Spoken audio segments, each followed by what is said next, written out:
função do caos o caos, né, causado pelo coronavírus, então ele levanta uma discussão sobre a importância dos métodos de prevenção. Então, o que a gente vai fazer em primeiro?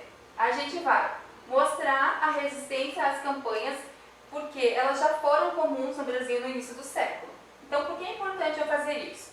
Isso aqui no Enem chama-se competência 2, que é o conhecimento acerca das diversas áreas do conhecimento. Isso aqui no Enem vale 200. Para nós, gente, na ESA, ela contempla toda a estrutura, porque um pouquinho de conhecimento acerca de tudo que está acontecendo no mundo influencia na nota. No SpaceX, isso aqui, gente, que lá chama-se tema, vale 30 pontos. Então, no SpaceX, o aluno precisa obter 50 para ser apto ou não, tá? Isso aqui sozinho vale 30, tá? Então, é muito importante, tá? E o que é isso, professor? É o que chamamos de argumento de prova concreta.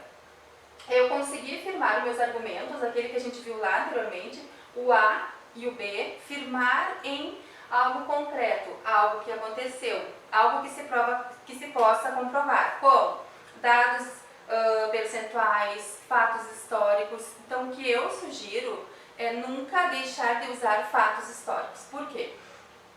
A história é algo que aconteceu na história, então é comprovado. A publicação sobre, então é incontestável. Então, quando o aluno consegue contextualizar o tema de agora com algo, com contexto histórico, demonstra que ele tem conhecimento de mundo. SpaceX vale 30, ESA contempla toda a redação dele e é argumento de prova concreta. Na ESA, onde que eu tenho que colocar isso, professora? No A e no B, ou seja, desenvolvimento 1 e desenvolvimento 2. Então, 2 parágrafos eu já sustento aqui. Porque, por exemplo, quando a gente coloca recurso, para eu justificar o porquê de o aluno merecer nota maior, eu tenho que justificar com algo concreto. Como que eu vou observar que o aluno colocou algo concreto? Se ele seguiu o que a gente falou aqui, tem que ter um argumento de prova concreta. Usando o fato histórico, não tem erro, tá? Então, vamos lá. O aluno já demonstra que tem conhecimento de mundo ao inferir, já no início da sua redação, acerca da resistência às campanhas que foram comuns no Brasil no início do século. O médico Oswaldo Cruz, ele implementou em 1904 as campanhas de combate à varíola, mas as pessoas rejeitaram. Bom, até aí tranquilo. Só que a rejeição no início do século se entende. Mas agora, faz sentido? Então, olha só. No D1, obrigatoriamente, seguindo isso daqui, a gente não se perde e a gente contempla o que pede o edital. Então, a gente tem que apresentar o assunto, jogar o tema, delimitado por meio de uma palavra núcleo já dá. A gente vai colocar um argumento de prova concreta, ou seja, falei, comprovei. Isso sustenta a nossa redação. E um argumento de consenso. O argumento de consenso, gente, não é um senso comum. É uma verdade universal. É o que eu digo aqui e que faz sentido em qualquer país do mundo, tá? Então, para a gente não se perder aqui, o que estará de vermelho é o argumento de prova concreta, o assunto, o que está de azul fraquinho será o tema, o que estará de roxo é o argumento de prova concreta e rosa o argumento de consenso. Então, vamos lá. A gente vai fazer o seguinte, vai fazer uma alusão histórica. Então, nós vamos falar que a vacina foi criada em 1963 pelo médico Maurice Hilleman, e ele contribuiu para que a sociedade combatesse a doença. A ausência de pessoas infectadas, ela leva à falsa impressão de que o vírus não existe mais, tá? Vamos lá. O nosso B, a gente vai falar o seguinte, que as doenças então podem voltar, né? Quando uma doença volta, você pode dizer que houve a reemergência. Então, essa palavra é bom de usar, porque ela denota lá na competência aquela que eu falei de léxico, escolha do léxico. Falar sobre sarampo, gente, que ele foi eliminado no Brasil em 2016, mas já reemergiu, tá? Inclusive, o Rio de Janeiro já teve uma morte por sarampo neste ano, e isso foi depois de 20 anos, ou seja, não havia óbitos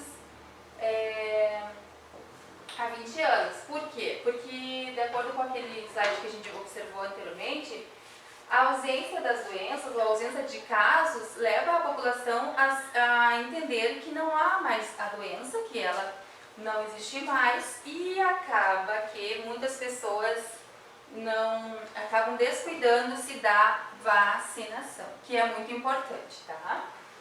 Aí, importante saber que erradicar é diferente de eliminar, tá? Só pra gente saber, porque o nosso texto é SPSEC, Enem, é dissertativo argumentativo. Simples assim. Ou seja, eu tenho que argumentar, a gente escolhe 2 argumentos para a gente não se perder, tá? Argumentar sobre o meu ponto de vista para defendê-lo. Só isso, tá? Então eu não tenho que na minha redação explicar algo detalhadamente, porque aí eu já vou mudar o tipo textual pedido, tá? Eu quero o que se pede para nós é dissertativo argumentativo. Se a gente for explicar, ele torna-se dissertativo expositivo, que não é o que você pede. Logo, a nossa redação é zerada, se a gente escreve em uma modalidade diferente da pedida, tá? Então a gente não tem que explicar nada, explicar minuciosamente, não. Eu só tenho que defender o meu ponto de vista, prof. Sim. Como que eu defendo? Por meio de argumentos, tá? Como assim, prof? Como que eu argumento? Eu argumento o meu ponto de vista, que eu já contei para a banca lá no início, tá? Defendendo por meio de, comprovando por meio de um fato histórico, comprovando por meio de dados que justifiquem o porquê de eu estar falando isso. Então é isso, tá? Gente, então só pra gente saber a diferença na hora de escolher o léxico, tá? Erradicar é reduzir a 0 a incidência da doença, enquanto que eliminar é ter menos de um caso por ano para cada 1 milhão de habitantes, tá? Então, vamos finalizar o caos. Por que caos? Porque a gente já falou na introdução que é um cenário caótico, né? Então, caos é uma palavra de tese. A banca já entendeu a minha palavra de tese. Por que a tese tem que estar na introdução, prof? Por quê? Se o aluno, ele faz a introdução direitinho lá, mas ele não deixa claro para a banca o seu ponto de vista. Porque ele pensa que no D1 ele vai falar dos positivos, no D2 dos negativos, e na conclusão ele vai então se definir. Aí raciocina comigo, a banca leu toda a tua introdução, não sabe teu ponto de vista, leu teu D1, leu teu D2, na conclusão, entendi, o menino ele é contra. Então eu vou ler novamente a redação dele para eu ver se ele defendeu lá em cima o que ele me contou aqui embaixo. Então se a banca tiver que ler 2 vezes a tua redação, ou seja, se ela não identificar a tese, deleta, tu não vai passar. Então assim, ó, as vacinas então a gente vai finalizar dizendo que se elas não alcançarem a todos os brasileiros, que daí é a questão social que a gente tem que sempre falar, outras doenças erradicadas ou eliminadas, de acordo com o que tu escolheu lá em cima, elas podem voltar, que é o mesmo que reemergir, que é aquela palavra que a gente escolheu. Exemplo, então, falei e comprovei, tá? Daí eu não vou colocar assim, ó, por exemplo, que fica muito comum. Eu vou dizer assim, ó, a exemplo do vírus da poliomielite, vírgula, também conhecida como paralisia infantil, que fora eliminado, mas reemergiu.